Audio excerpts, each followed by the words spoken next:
చడవరం శూలం శంఖం సుదర్శనం దానం భక్తవరదం దత్తాత్రేయం నమామ్యహం.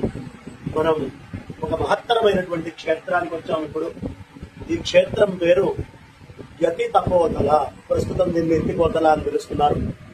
ఈ క్షేత్ర మహాత్మ్యం ఏమిటి అంటే, ఇక్కడ దత్తాత్రేయ స్వామి వారు గుహలో స్వయంభూ ప్రకటితమయ్యారు. ఎప్పుడో ఏ కార్తవీర్యార్జునుడు కూడా తపస్సు చేసిన ప్రదేశం అంటారు ఇది.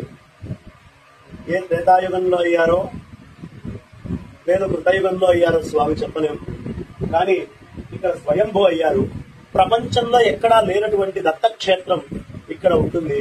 ఈ క్షేత్రము ఏకముఖి దత్తాత్రేయ స్వామి వారి క్షేత్రం. అంటే స్వామి వారికి ఒకటే ముఖము ఉంటుంది. చాలా అద్భుతంగా ఆ స్వామి ఇక్కడ తపస్సు చేసుకుంటూ ఉంటారు.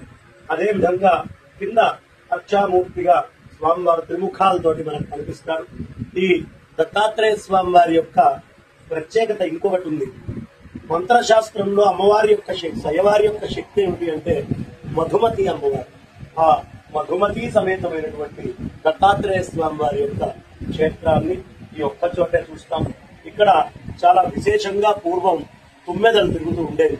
ఎవరైనా రాకూడనటువంటి వాళ్ళు వస్తే ఆ తుమ్మెదలు ఇక్కడ వాళ్ళని ఉండకుండా వెళ్ళగొడుతూ ఉండేవి. ఇప్పటికి కూడా తెల్లవారుజామునే వచ్చి దేవతలు వాళ్ళు అనుష్ఠానం అర్చన చేసుకొని వెళ్తారు అని ప్రతీతి.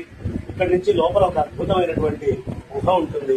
ఆ గుహ అది శ్రీశైలానికి, అదేవిధంగా గుత్తికొండకి, అలా అనేకమైనటువంటి ప్రదేశాలకి ఇక్కడి నుంచి దారి ఉంది అని చెప్తారు.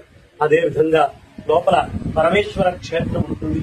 ఆ కింద కొంచెం దిగితే రంగనాథ స్వామి, అద్భుతమైనటువంటి జలపాతం ఇక్కడ ఉంటుంది అడవి మధ్యలో. ఆ జలపాతం లోపల మొసళ్లు పెంచుతూ ఉంటారు.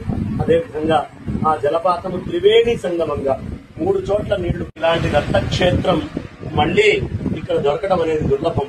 ఈ గుహలో ఉండేటటువంటి ఆ దత్తాత్రేయుడు, ఆ మీసాల స్వామి చాలా అద్భుతంగా మనందరినీ కూడా అనుగ్రహించుగాక అని కోరుకుంటూ, ఇప్పుడే మా చెల్లెలు భర్త అయినటువంటి మా అద్భుతంగా ప్రసాద్, అదేవిధంగా మయూర, వాళ్ళ అమ్మాయి ప్రగతి అందరం కలిసి ఈ క్షేత్రానికి వచ్చి ఇక్కడ స్వామిని ఇప్పుడే అర్చించుకొని నమస్కరించుకొని ఇక్కడి నుంచి బయలుదేరుతున్నాం. స్వస్తి.